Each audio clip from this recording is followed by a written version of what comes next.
Proud moment की बात है कि right now I am in Qatar Doha और हमारी इंडियन मनी इंडियन करेंसी में यू कैन शॉप, जो भी आपको शॉपिंग करनी है आप इंडियन करेंसी दे सकते हैं और शॉपिंग कर सकते हैं। So thanks to Modi ji, salute to you, because of you ये पूरा हिंदुस्तानी पैसा पूरे वर्ल्ड में चलेगा, कतर में तो चल रहा है।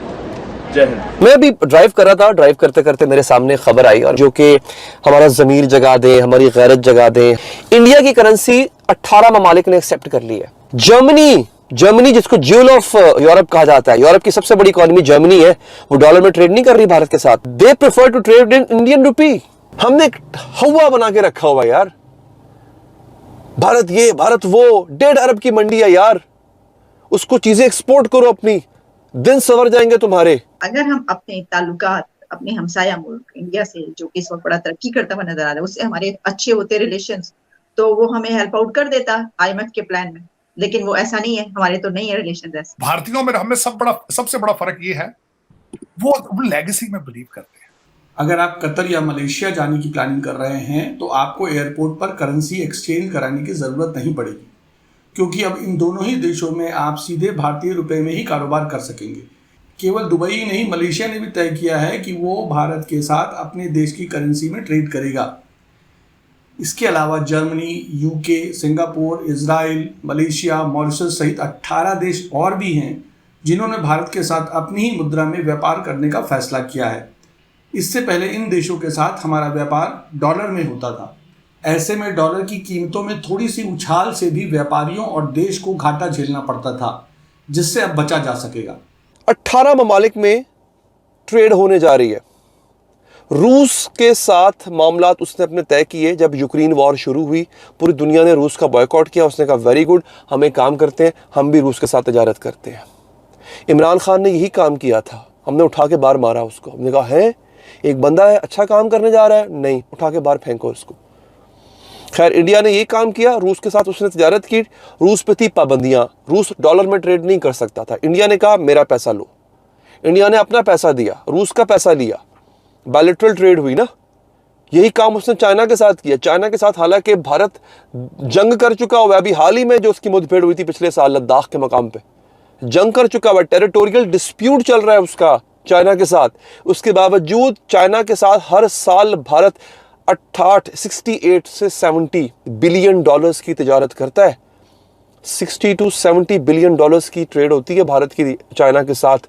आपके टोटल रिजर्व 3.5 अरब डॉलर्स के हैं। डूब मरने का मकाम है। उसके बावजूद भी, लड़ाई के बावजूद भी, और हमने भारत भाई ठीक है, दुश्मनी अपनी जगह, चाइना और भारत की भी दुश्मनी चल रही है, लेकिन ट्रेड भी चल रही है।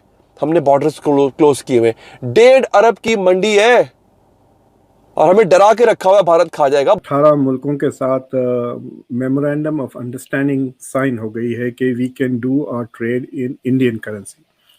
तो उससे दो चीज़ें हो जाती हैं कि जो एक इम्बैलेंस ऑफ ट्रेड है वो एड्रेस हो जाता है। मिसाल के तौर पे ये हो रहा है कि लेट्स से कि मैं आपको, लेट्स से कि मलेशिया इंडिया को 10 बिलियन डॉलर की चीज़ें ख़रीद रहा है, इंडिया से बेच रहा है, और सिर्फ 3 बिलियन डॉलर की चीज़ें ख़रीद रहा है। अगर वो रुपयों में करता है तो ये जो डिफरेंस है उसके पास ज़्यादा रुपये रह जाएंगे ना। They will have more rupees left with it, कि अरे हम 10 बिलियन रुपीस का सामान इंडिया को बेच दिए, अब सिर्फ 3 बिलियन का हम खरीद रहे हैं, हमारे पास सिर्फ 7 बिलियन रुपए का हम करेंगे क्या? या तो वो वापस इंडिया में इन्वेस्ट कर देंगे वो, क्योंकि वो रुपी है, या दे में रीएडजस्ट के अच्छा ये जो चीज़ हम थाईलैंड से खरीद रहे हैं, ये जो चीज़ हम जापान से खरीदते हैं, उसे छोड़कर ये 7 बिलियन का मजीद हम इंडिया से खरीद लेते हैं। That's how we can use our rupees. और अगर इंडिया का थाईलैंड के साथ मेमोरेंडम ऑफ अंडरस्टैंडिंग हो भी जाता है, then Malaysia can pay Thailand in rupees because it has surplus rupees as a foreign currency.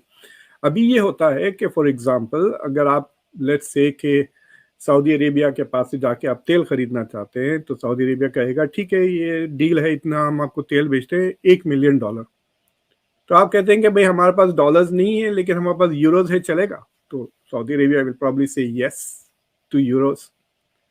और उसके बाद कहे नहीं यूरोज भी नहीं है लेकिन कनेडियन डॉलर है, ऑस्ट्रेलियन डॉलर है, चलेंगे? तो वो रिलेक्टेंटली दे में से ओके।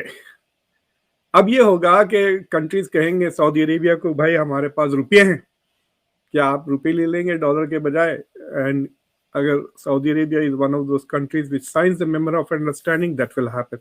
तो उससे ये होगा कि Indian currency will now, Indian rupee will also become an international currency, जिससे ना सिर्फ India will buy and sell but other countries can also buy and cell.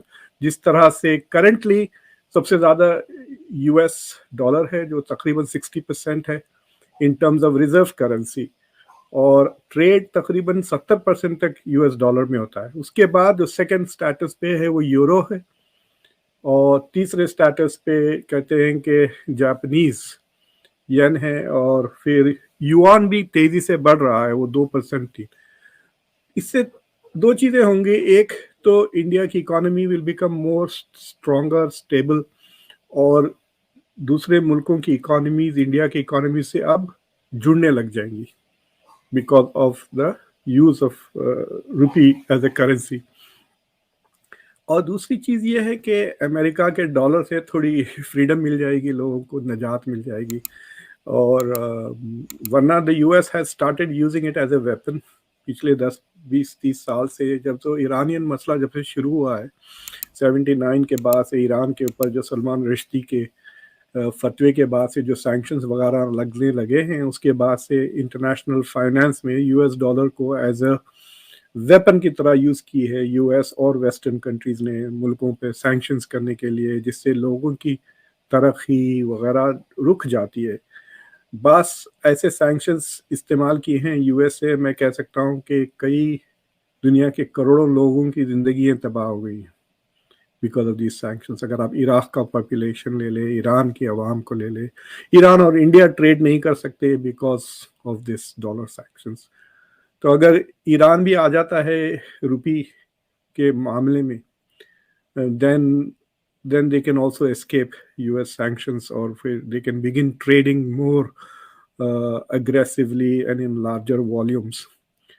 लेकिन जब तक यूएस की बैंक्स के साथ और डॉलर्स के साथ ताल्लुकात है, सेकेंडरी सैंक्शंस का तो डर रहेगा ही, बट कम होते जाएगा।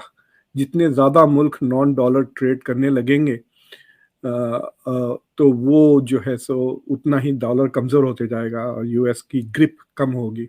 China, Saudi Arab, these are the 3 countries, और रशिया, जो बहुत ज़्यादा डी डॉलराइजेशन की तरफ बढ़ रहे हैं, and they are all quite aligned with each other, except कि इंडिया चाइना के बीच में थोड़ी मुठभेड़ है, वरना ये सारे कंट्रीज, अगर आप रशिया को कोर बना लें तो रशिया का दोस्त चाइना, रशिया का दोस्त इंडिया, रशिया का दोस्त सऊदी अरब, ये चारों मुल्क तेजी से डी डॉलराइजेशन की तरफ बढ़ रहे हैं।